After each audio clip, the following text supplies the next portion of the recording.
I froze with a stack of plates in my hands. The room was loud seconds earlier. Silverware clinking, forced laughter scraping the air, my sister's smug whisper curdling behind me. But Aunt Mary's voice sliced through it all like glass. "Turn it on, now!" Everyone scrambled. Chairs scraped. Someone fumbled with the remote. The TV blinked to life, its glow washing over the room like a spotlight aimed at a crime scene.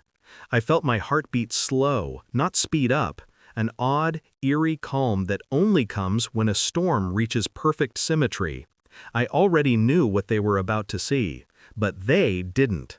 The screen brightened, a magazine cover loaded, and the room exhaled in a single collective gasp, sharp, disbelieving, almost afraid. That's when Mom dropped the serving spoon. It hit the floor with a metallic thud. The moment I had engineered, down to the hour, the narrative, the angle of the camera, had finally arrived. All I did was set one last plate on the table, because the person staring back at them from the TV was me, and not the version they remembered, the celebrated one, the one they never thought I could become, the one whose revenge had already been executed long before the screen lit up. I didn't say a word. I didn't have to, because now they'd have to ask themselves one question. How did the family failure become the world's success? They never said it outright, not at first, but the message threaded itself into everything. The tighter smiles, the rearranged conversations, the way they introduced my sister with her degree, her promotion, her new car, and me with a shrug. She's figuring things out. She's between jobs. She's taking her time. A polite obituary for a life they assumed wouldn't amount to anything. I was the spare part of the family, useful only when someone needed a favor, an errand, a quiet helper during holidays. My achievements were met with the same tone you'd use for a child showing a crayon drawing. "That's cute." Anyway, I learned early that invisibility is both a wound and a weapon, and they kept sharpening it for me, especially my sister. Perfect hair, perfect smile, perfect life. She enjoyed leaning close to make sure I heard the soft stabs. "Don't worry, you'll land something eventually. As long as Mom and Dad are around, you're fine. What's the word? Sweet. Sweet, but slow. Slow." That one stuck. It burned quietly. Slow. If only they knew how long I'd been watching them move. The year everything snapped was the year my startup quietly took off. They had no idea, of course. I didn't tell them about the meetings, the investors, the 70-hour weeks. I didn't tell them when the app hit 1 million users, or when a major foundation contacted me for a partnership that would turn into global recognition. I didn't tell them anything, because that year, at Thanksgiving, Mom said it again. "She's between jobs," she sighed to Uncle Peter. "Probably forever," my sister added, laughing as if the cruelty were accidental. My fork paused mid-air, not because it hurt, but because something inside me clicked into place. A hinge tightening, a door closing, a strategy forming. I realized I wasn't seeking their approval anymore.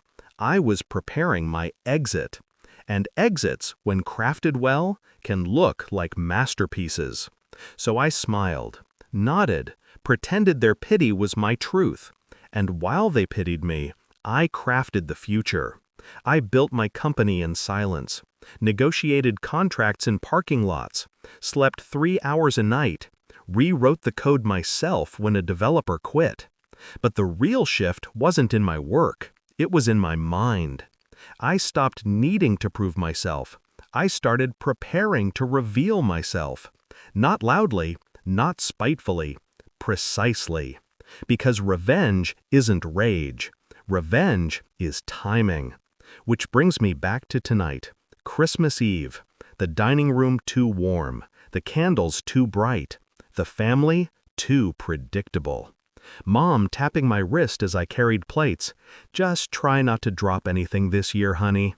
My sister smirking like she owned the air.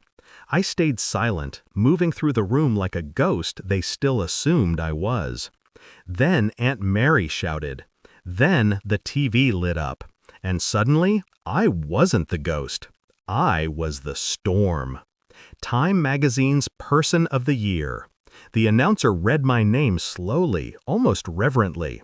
The cover showed me standing against a skyline, crisp suit, determined eyes. Founder of the fastest-growing humanitarian tech initiative of the decade. A global force. A visionary. The opposite of between jobs. The opposite of slow. Mom's hands trembled. My sister's smile cracked, split, fell in pieces no one could pick up for her. She whispered one word. No. Not in disbelief, in fear. Because she finally understood. I hadn't been failing. I had been preparing. And while they underestimated me, I built something they could never touch, never diminish, never claim. My revenge wasn't the achievement. It was the silence with which I delivered it. No one spoke for a full minute. Not even the TV dared fill the silence. I walked to the table, set the final plate down, and finally broke my quiet.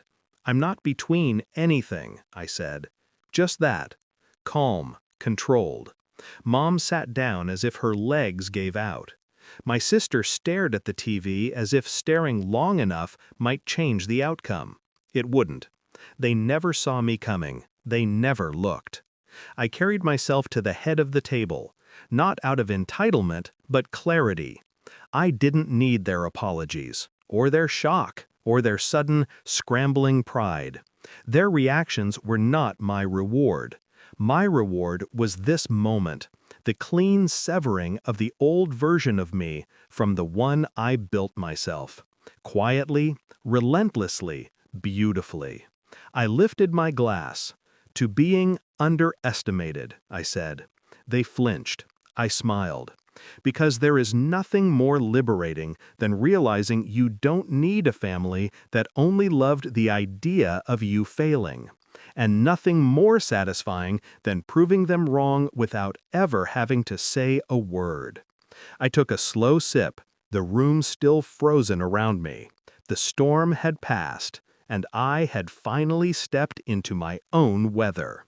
I was never between jobs. I was between lifetimes.